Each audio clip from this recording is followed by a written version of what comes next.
benefiting the neighbor. It could be, in this case, it could be spinach. The nitrogen that is left by this bean is taken by the spinach, right? And at the same time, if I've got an outbreak of a certain disease, if that disease attacks spinach, at least you are left with beans. But if you've got just a field of spinach, if that disease comes, it wipes away everything and you are left with nothing. Those are the advantages of diversifying. And at the same time, we encourage farmers to cover the soil. The reason being that if the soil is covered, there is little runoff. And at the same time, there is much percolation. The temperature of the soil remains constant when the soil is covered. There is little evaporation. And at the same time, it decomposes as time goes by. It decomposes, and by so doing, it will be adding fertility into the soil. So that's just grass then? You could use grass, you could use dead leaves, you could use live mulch, whatever you have. Because we are saying it depends with the place you are. If you are in region 1, if you are in region 4, whatever you have there, make use of it. If you don't have even grass or leaves or whatever, you could use even stone mulching. But that one is ideal under fruit trees. You could use stone mulching.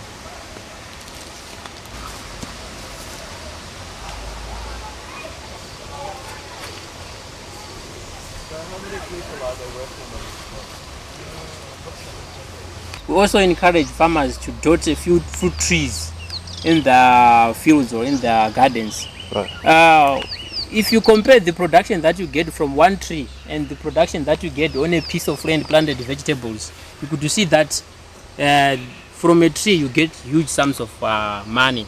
So we encourage farmers to dot a few fruit trees into their system for boosting income. What kind of tree is this one? It's macadamia nut. Which one? That one. Macadamia nut. That looks like Very, very expensive. A kg you could buy it at least something like $300 and something dollars, some dollars. Very, very expensive. Okay, this one is called Leucaena. It's a nitrogen fixer, and at the same time it's fodder. At the same time it's working as hedge here. In permaculture we say at least one element should serve main functions, right? So apart from just being hedge here, it is barring diseases, the other diseases that travel with wind like blight. So whenever you have a hedge in your garden, that disease could be trapped here and then doesn't get to your vegetables or crops or whatever. At this time of the year, there is outbreak of pests. Vegetables doesn't do very well. We are leaving this so that we could feed our livestock because we believe in recycling. We take waste from the garden and then we feed our livestock, and then in return we get manure. We put it on a compost, we re-put it, we reapply it into the garden. So it's sort of a cycle. You could see some of the farmers taking off these old vegetables, throwing them away. That's not a good idea. Recycle it so that it gives benefits again back to that land where you have harvested it. Humus. And then after that you put a heavy feeder, it could be maize, so that it makes use of the nitrogen that is left by the prior plant. Yeah. It's a peach. It's called the elderberry. The flowers are used if somebody is suffering from a heavy flu. You could use those flowers. And the leaves are used for making compost, very rich in nitrogen. And you could use it as hedge again. So hedges are very, very important for stopping wind erosion. Yeah. And trees should be shaped in a way that it will become easy for one to harvest. It will become easy for one to spray. So we don't encourage farmers to leave trees growing high up. It will be very difficult for them to harvest. And at the same time, they end up having their kids having fractures because they climb up there, which is very, very much dangerous. So in the necessary course that we give, we train them that they should train their tree. A tree can behave in the way you want if you train it, but if you leave it, it will give you problems. So this is the result of training. The branches are growing sideways. It's very easy to harvest. You can even harvest when you are standing. You can even spray when you are standing. We make organic remedies. You could spray with hot pepper mixed with a bit of soap, or you could use tephrosia. Tephrosia is one of the most tree that we use here, which is more powerful on whatever pests, be it bagrada bugs, be it grasshoppers, be it what, it's a sweeper. We call it a sweeper. And we use it as a last resort. Sure. So whenever we have an outbreak, we use that one. So we make what we call liquid manure. What we simply do is we find a container and then take fresh cow dung and then put it in a container, add a bit of water, and then leave it to stay for about 2 weeks. And then after 2 weeks, you sort of steer it. Yeah, that's organic farming. And then you take this stuff and then apply it on your crops. You dilute it 1:2 with fresh water, and then you apply it on your crops.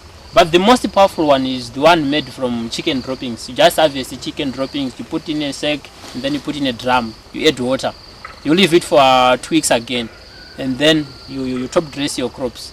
But with liquid manure, you go to dilute the one that is made from chicken droppings 1:5 because it's so powerful. If you don't dilute, otherwise everything will be burned. It's very, very powerful.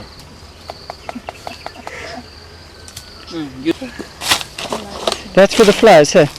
Sure. This is what we call stone mulching. If you've got problems with chicken scratching at the base of a fruit tree, just put stone mulching and you are home and dry. And at the same time, it's acting as a habitat for lizards. Because in organic farming, we also need what we call predators. They help us in reducing the number of pests. So this is a home for lizards, beet snakes. Snakes are very good for controlling mice. So this is the ideal home for our predators. Is prepared for them. If you've put fertilizer, yes, you get quick results, but the taste is awful. But if you use manure, it gives a wonderful taste. The taste is just perfect. Remedies on spraying is that whenever you have a customer or you have visitors during the night, you can pick up the leaves because you would have used chilies or hot pepper to do the spraying, which is something eatable. You can just wash that chilies and then you prepare for your customer or for your visitor. But if you use Roga or these synthetic chemicals, if it is 21 days before harvest, you got to wait for those 21 days. But we are having problems because most of the rural farmers, they are money hungry, so they sometimes cheat. Rather than waiting for those 21 days, you could see him waiting for about 15 days and then start harvesting and then selling for the sake of money. But look what will happen. All those people who consume those vegetables will end up having problems just for the sake of money. But if you go organic, you could do spray and then at the same time harvest, no problem. Fig tree. It bears fruits and then the fruits turn red when they are ripe. By so doing, they attract birds. And then whenever we have birds in here, birds, rather than feeding on the figs, they could end up picking up pests. It could be butterflies, it could be grasshoppers, they end up picking them. So it's serving main functions here. It's a fruit tree and at the same time it's attracting birds. The birds in return will feed on pests. This is called yarrow. It's a herb. It's called yarrow. Yarrow is a very good plant if mixed with brassicas because it produces a certain odor which is not liked by pests. So it will be acting as a repellent here. And at the same time, it's a painkiller. If somebody is suffering from anything, you could just take a herbal tea of it and then it eases the pain. It's very good again on bleeding. If somebody is bleeding, you just rub the leaves and then put them on that wound. Automatically the blood will clot. It promotes clotting of the blood. So rather than going to the nearby clinics, we have everything here. We have everything. Maybe when somebody is dying, maybe that's when we could rush that person to the hospital. But otherwise, we would have tried all means by using the natural stuff we have here. Okay, this long grass is called vetiver grass. It is a very good soil binder. Wherever there are gullies or if you want to go on gully reclamation, we advise farmers to use this one because if it establishes very well, the roots can go up to 1.5 meters and it bars runoff very, very, very effectively. And apart from controlling soil erosion, we use it to control moles. Whenever we have moles in a piece of land, you just plant a row of these and then a row of those somewhere there. Then you could kill the moles that are found in between. And then those from there or from wherever, they cannot pass through the road it gives. It's not liked by moles.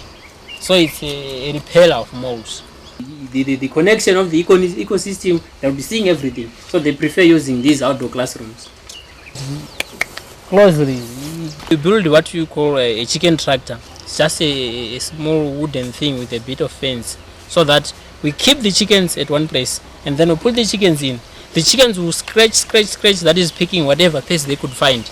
And at the same time, they'll be dropping their droppings, that is fertilizing the soil, and then weeding, the grazing or the taking of the whatever is growing there. That's fine for us. So after a period of maybe 2 weeks, we move it, put it in another place, we plant something there. It means that place is pest-free, it's manured, and it's weeded or it's cultivated already. And that's how we use chickens in the system of permaculture. Then we come to biogas. We encourage farmers to use these biogases in rural areas as a way of getting fuel.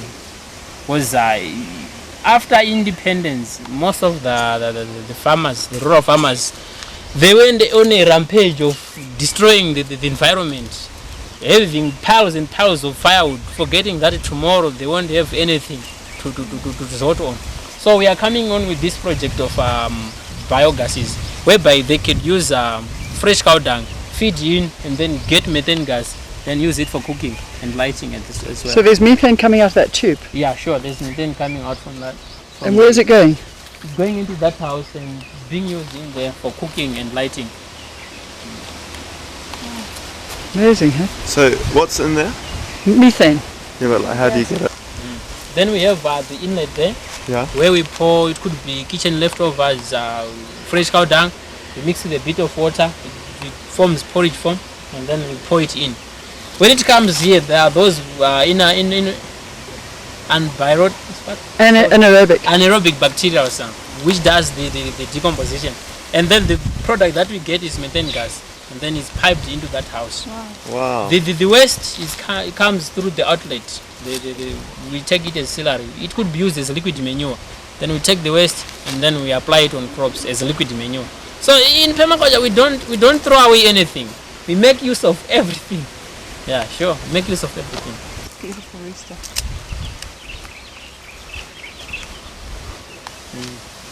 We have cattle.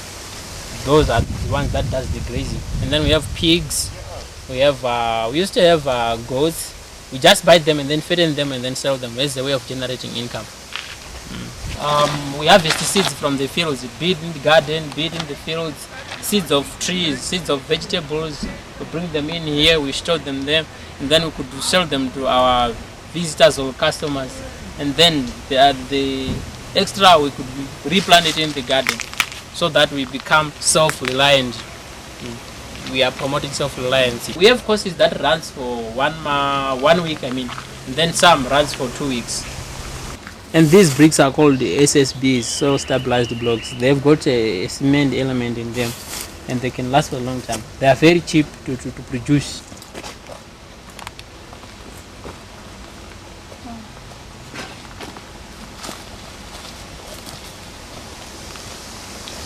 And they can stay for a long time as long as they don't get wet. But even if they get wet, because of the properties of cement that is inside, they become much stronger. And as I said earlier on, that our target group is the poor rural farmer. If you look at our structures, they are made in a way that even the rural farmer can afford. Look at the ceiling; it's made of reeds, many reeds that are found in rivers. It's not very expensive. The window frames is just planks, but at least the house is presentable. It's not all that bad. It's presentable. Yeah. So we are encouraging farmers at our level best to use local available resources. Something that doesn't pumps out money, because money is used to get these days. Water that is harvested from the roof is diverted into these pits. These are water harvesting pits. We believe in permaculture that water which is above the ground is destructive, because if it joins forces, it can even sweep away a house. You know, the floods. So we try by all means to encourage farmers to let all runoff sink. Straight away. Let it sink, and then if it sinks, it becomes productive because it will rise up again at night. and it will recharge the water tables. Then by so doing, you'll be having perennial boreholes.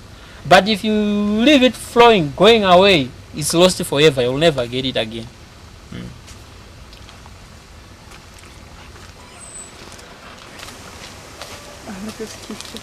So these are people's houses here, huh? Yes, these are people's houses. This is just a model village whereby we are trying to show the farmers how they can set up their homes or their houses. We have the bedroom facing the northern hemisphere. It's because the sun here in Zimbabwe, it follows this direction. So if you build a house this way, it means only one room is going to get enough sunlight. The rest it will be dark. So if you build it this way, at least all rooms will get enough sunlight. And at the same time, water that is harvested from there is diverted again into that pit. The whole system is called the pit bed. All the kitchen wastes are thrown in there, and then with the help of the water that is harvested from the roof into there, it decomposes quickly, and then after that it will be manure. Then we retake the manure and then reapply on beds How does the water get there? Through the gutters? through this drain. Train. All angles. Then the water that is harvested from that bedroom goes through the gutters into that tank. Unfortunately, we are not using the tank so far. Then you could use that water for washing your clothes or your plates. And what about drinking water? Drinking water, we get it from an electric borehole. It's somewhere there. And then as for soil preparation, we also have this herb here. It's called the stinging nettle. Oh, yeah. Stinging nettle. We use this one to make liquid manure. Earlier on I said you can make liquid manure out of chicken droppings or fresh cow dung. But if you don't have all those, you could resort to this one. This one or Russian camphor. It's very, very rich in potassium, very rich in nitrogen. What you simply do is you harvest the leaves, you put them in a container. Then due to fermentation, it decomposes. The liquid that you get is what we term liquid manure. And you can dilute it with fresh water, 1:1. And then you apply on your crops. Apart from making liquid manure, it's a very good suppressor of sugar diabetes. If somebody is sugar diabetic, you could resort to this one. Just make a herbal tea, and then you put a bit of honey, then you take it. It suppresses the disease. Blood poisoning, it also helps. And again, it's a repellent of snakes. Those who are in Zimbabwe who are living in region 4-5, there are lots of snakes. So you can just make a small jura of this one, because snakes doesn't penetrate on it. Maybe it's because of the spikes or whatever. It doesn't like snakes, and you could hardly find one crossing this one. So it's a very good repellent of snakes.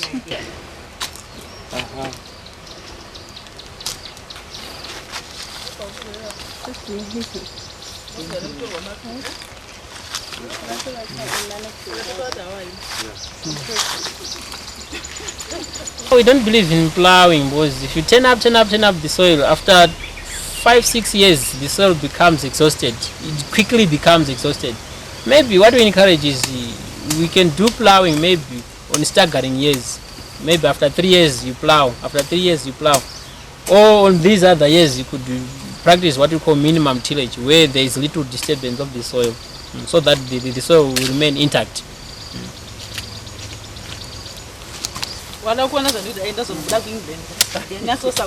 Post building materials. This one is called the rope and washer pump. It's just maybe a simple bore that is a bit advanced.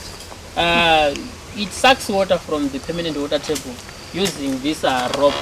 This rope has got washers. These washers, and these washers are at every 75 inches.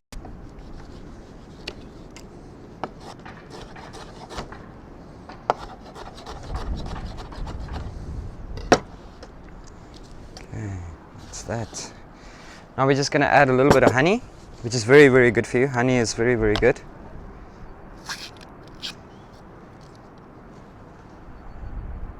Some honey, and then some balsamic vinegar,